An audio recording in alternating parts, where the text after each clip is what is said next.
Yun, magandang araw po sa inyo lahat, Luzon, Visayas, Mindanao, pati na rin po sa mga kababayan natin mga OFW.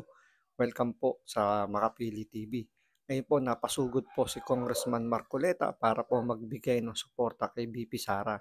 So alam naman po natin na sinugod po sa ospital ang kanyang chief of staff dahil po sa nangyayaring panggigipit ng House of Representatives. Biruin nyo, this oras ng gabi, kailangang i-transfer po sa Women's Correctional yung Chief of Staff ni BP Sara na talagang unusual po na nangyayari. Tandaan po ninyo, hindi naman po akusado o hindi naman po nahatulan ng guilty yung Chief of Staff ni BP Sara, pero bakit kailangan dalhin sa correctional po?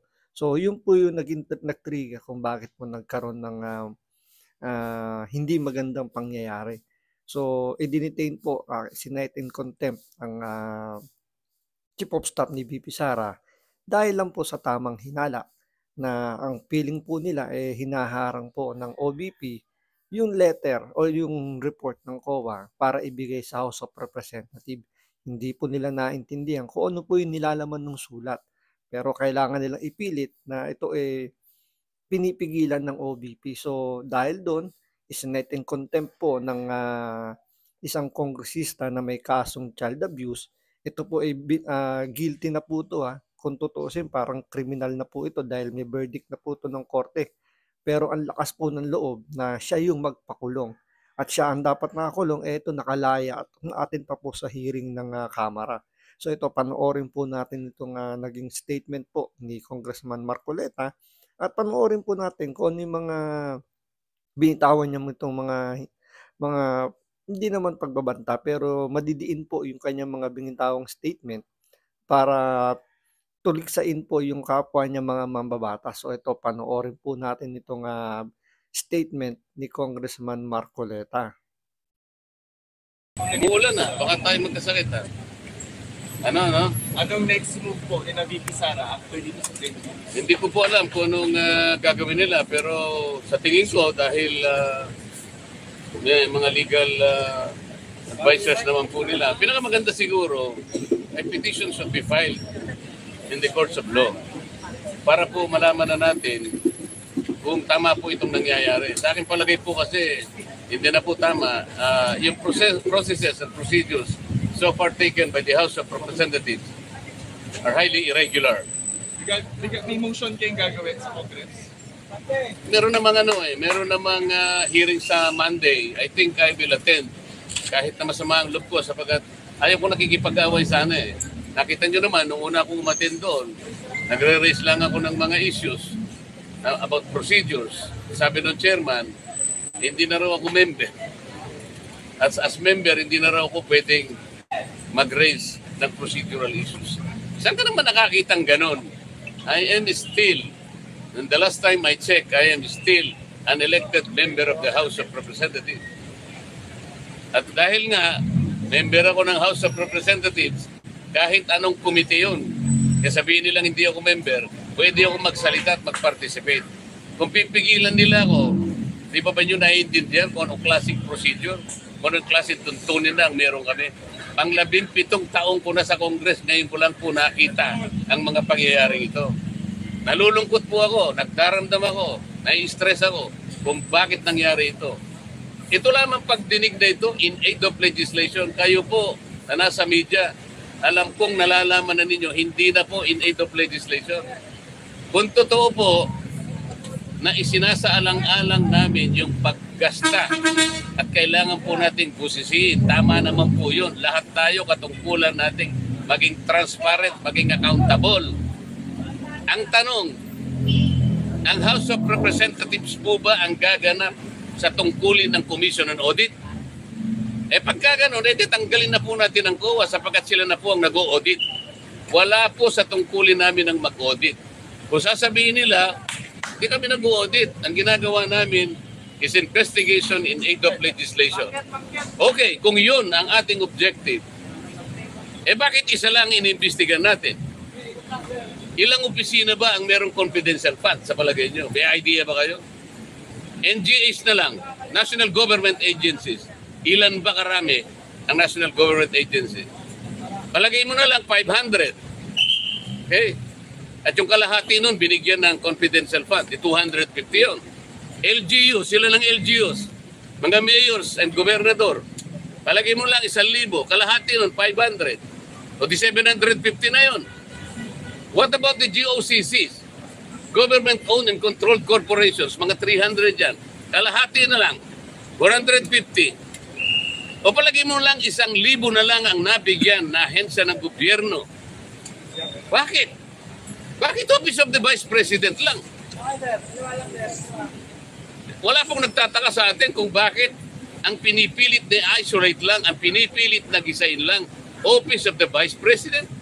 At saka yung DepEd na kung saan ay naglingkod siya bilang secretary. Paano po yung iba? In aid of legislation po ba ito? O in aid of persecution? Kaya yun na pong mag-conclude eh. Ang linaw po nito eh. Hindi na po tayo dapat gumamit ng calculator eh. Wala na pong computer na. Hindi nyo pa kayang i-memorize ito. Why are we isolating the Office of the Vice President? Kung confidential fund. Ano po ba yung Commission on Audit? Ito po ay independent constitutional body. Bakit kami po ang gumagawa? Tanungin po natin. Sa Lunes po, ako po ay mag-a-attend ng hearing po, ipagpapatuloy po yata ang pagdinig tungkol sa bagay na ito. Pipilitin kong pumunta ron. Sana po'y walang mga away, sana po'y maging sensible, sana po ipakita nila the better arguments. Wala na po sanang gagawan ng hopya para tayong lahat po ay masaya. Para lahat makinabang po ang taong bayan. Ibig ko sabihin, sensible questioning, sensible arguments, wala na po kasi yung quality of debates eh. Wala na po eh. Noon po, yung unang pasok ko sa Congress, napaka-maingat namin kasi pag-address sa bawat isa sa amin.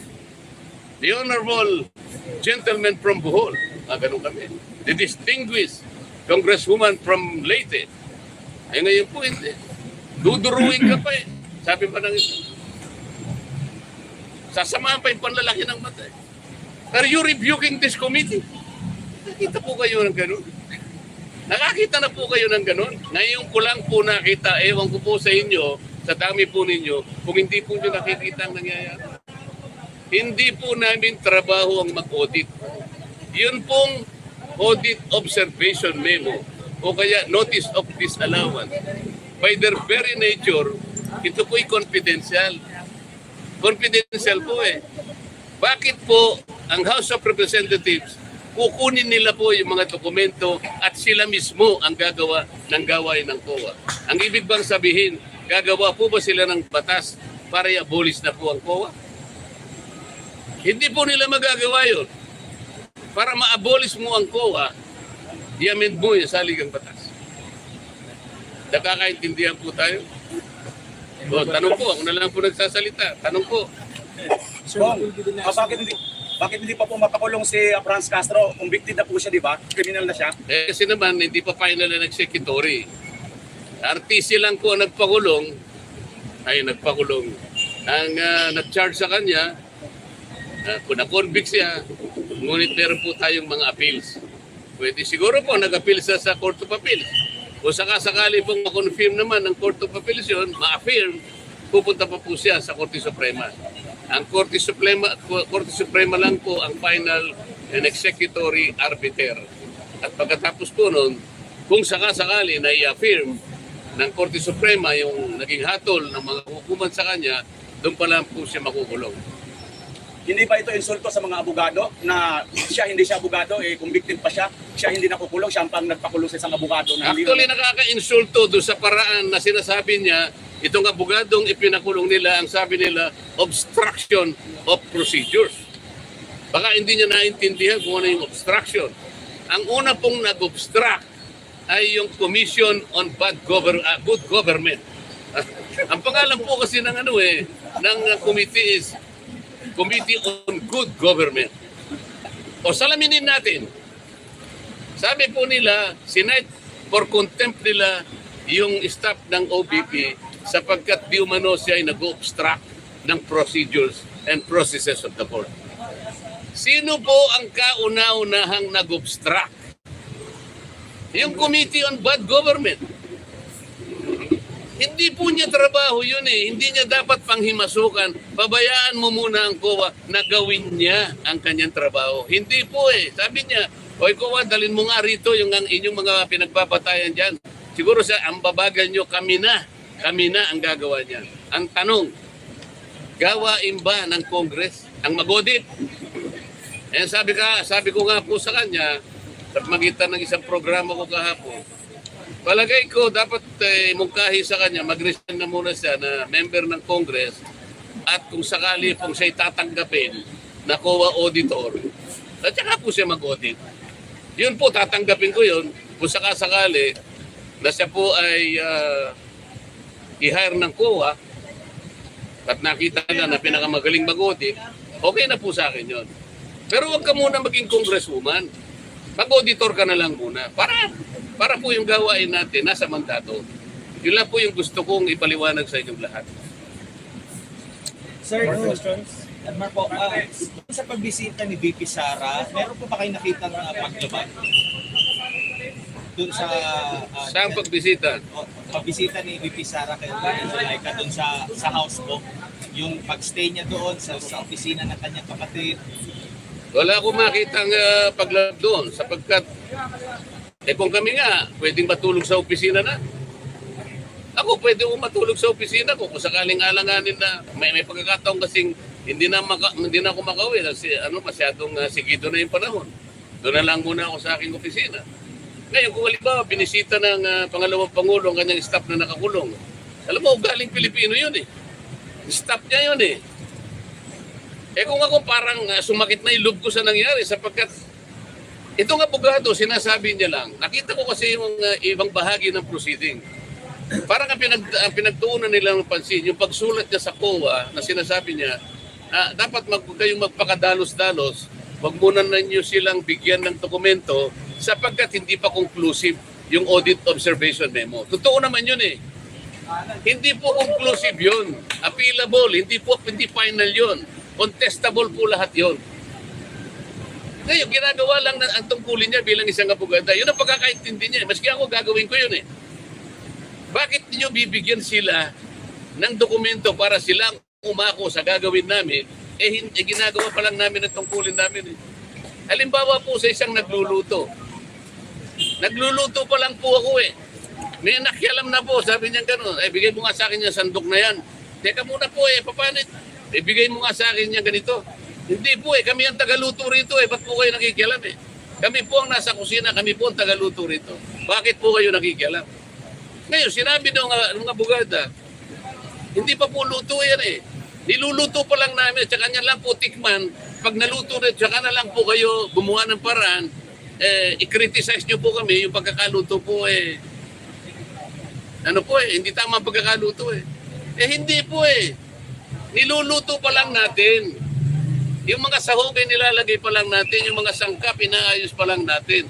Bigla po kayong papasok at manghihimasok, hindi ka mabuting kusinero, ako mas magaling sa iyo. Hindi po Hindi po gawain ulit-ulit, sinasabi ko sa inyo.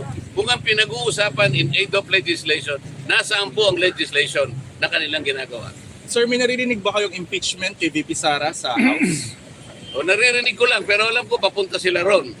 Yan pa ang isang kabalintunaan. Yan pa yung isang hindi ko maintindihan. Naghahanap sila, nagmimina ng ebidensya.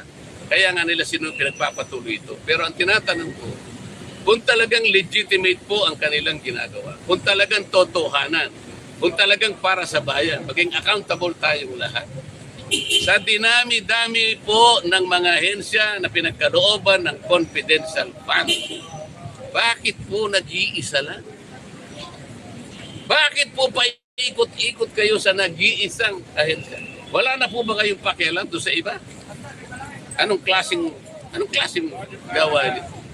Paano tayo makakagawa ng isang matibay, ng isang katanggap-tanggap na investigasyon? Kung sa dinami-dami ng mga ahensiyang nabigyan ng ganong klaseng pondo, isa lang at tutubisin. Kaya nila ginagawa to para sa impeachment, sir? Tingin nyo?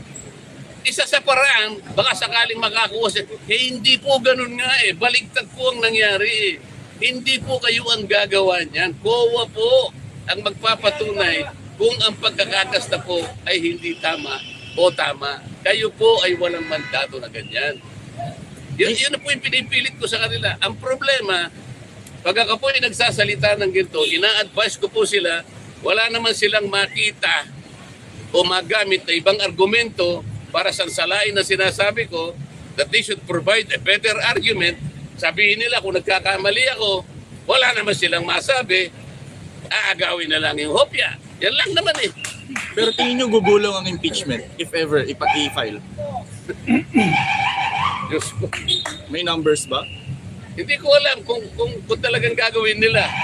Hindi ko alam kung gagawin nila. Nagsasayang lang sila. Napakarami pong problema ng bansang ito. Napakaraming problema ng bansang ito. Dahil sa nangyayari, may nakikita ba kayong constitutional crisis? Maaaring mangyari yun. Bakit po? Tingnan po ninyo. Sino po yung kanilang pinagdidiskatahan? Opisina ng Vice President. Nagkataong pangalawang pinakamataas na Pangulo. Pinakamataas na opisina sa ating bansa. Bakit po nagkaganito? Kung meron mang nakita, kung meron, bakit hindi hayaan po yung proseso na gumulong? Bakit hindi hayaan yung opisina ng COA na siya magsabi sa atin sapagkat sila'y merong mandato? Kung gusto nyo talagang gugulin ang panahon ninyo sa ganito, tawagin po natin lahat ang mga opisina na pinagkalooban ng confidential fund. Palagay ko, maski si Speaker Martin, merong confidential fund. Thank you, sir. Ang Pangulo, merong confidential fund. Kung last na lang